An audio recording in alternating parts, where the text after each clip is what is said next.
is a brief segment on structured Medicare set-aside arrangements, or structured MSAs.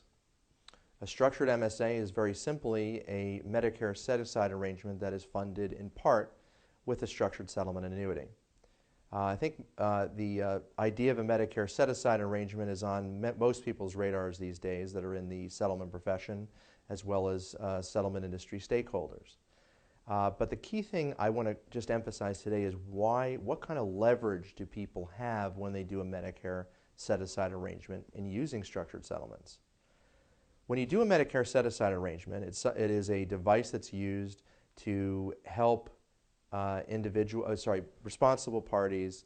It helps them comply with the Medicare secondary payer statute.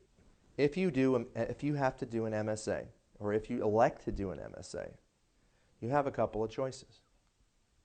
If an evaluation is done, you have the opportunity to pay it all in cash.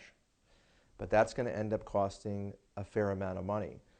The CMS guidelines, through their memorandums, give the option to do what's called a structured MSA.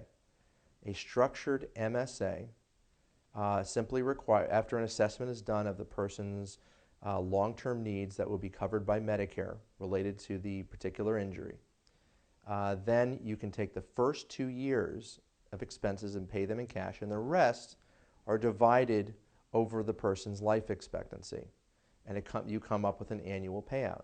That annual payout can very easily be funded with a structured annuity. Well, that's fine. I mean, what's the big deal about using a structured settlement annuity?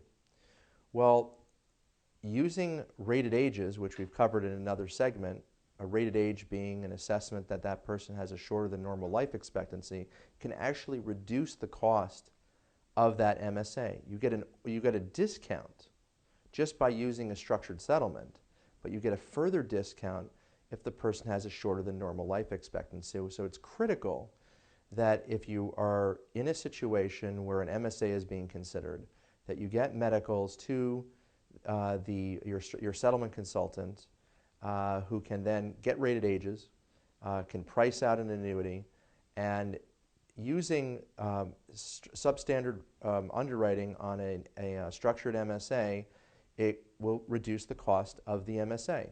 And reducing the cost of the MSA is beneficial to both the paying parties, both the, let's say, the insurance company. It also is beneficial to the injured party. I mean, the injured party wants to make sure that they get continued access to Medicare payments. That's what they like to do. But on the other hand, they also don't want to, especially if it's a third-party liability settlement, even a workers' comp settlement, they don't want to consume all of their settlement money in an MSA. So by using this acceptable method of a structured MSA, it can ultimately be beneficial for basically all parties concerned. Thank you for watching. I'm John Darer for the Legal Broadcast Network.